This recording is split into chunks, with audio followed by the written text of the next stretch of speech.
ప్రస్తుతం ఉన్న ప్రభుత్వం పథకాలన్నీ కూడా నిర్వీర్యంగా నిర్వహించాము అని చెప్పి సూపర్ 6 చాలా హిట్ అయ్యాయి అని చెప్పేసి అని అంటున్నారు కదా, అప్పుడు ఆ పథకాల కోసం మీరేమంటారు? మాది మొగల్తూరు మండలం పాతపాడండి. ఈరోజు గ్రామాల వారీగా చూస్తే ఈ జనసేన కూటమి పార్టీ చూస్తూ ఉంటే మరి ఈ పవన్ కళ్యాణ్ గారు 30,000 మంది మహిళలు అదృశ్యం అయ్యారు. నేను వస్తే తీసుకొచ్చేస్తాను అన్నాడు. కనీసం ఒక మహిళను కూడా తీసుకురాలేదు.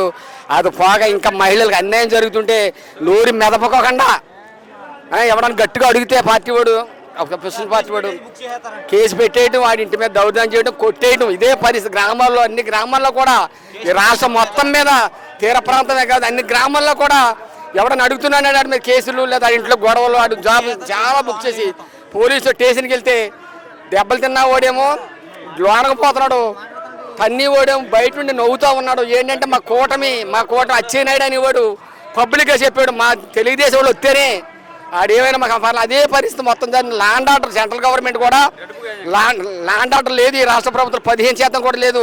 జగన్ 40% పనిచేసింది పోలీసు డిపార్ట్మెంట్. ఈనాడే పొరపాటు కూడా పోలీస్ డిపార్ట్మెంట్ లేదు. బలం ఉన్నది రాజ్యం. భూదద్దాలు చూస్తూ ఉంటే మతులు పోతున్నాయి. మా మొగల్తూరు మండలం దారుణమైన భూదద్దాలు జరుగుతూ ఉన్నాయి. దయించి పవన్ కళ్యాణ్ గారు మరి 30,000 మందిని మహిళలను తీసుకొస్తాను అన్నాడు. తీసుకొస్తారు.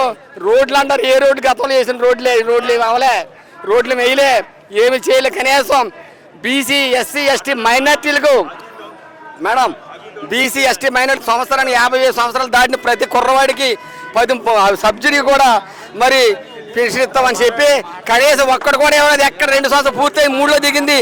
బీసీ వాడికి ఎక్కడ కూడా ఇవ్వలేదు, పెన్షన్ ఇవ్వలే. ఏది అడిగితే కొట్టడం తిట్టడం చేయలేదు. ఇదే పరిస్థితిలో ఉన్నారు. బీసీలకు సూపర్ 6లో కానీ బీసీ మహిళలు ఎస్సీ ఎస్టీ అబ్బాయిలు 50 సంవత్సరాలు దాటి ప్రతి ఒక్కరికి కూడా 50 సంవత్సరాలు దాటిన ప్రతి ఒక్కరికి కూడా పెన్షన్ ఇస్తానన్నాడు. కనీసం ఒక పెన్షన్ ఇవ్వకపోయి సరిగదా.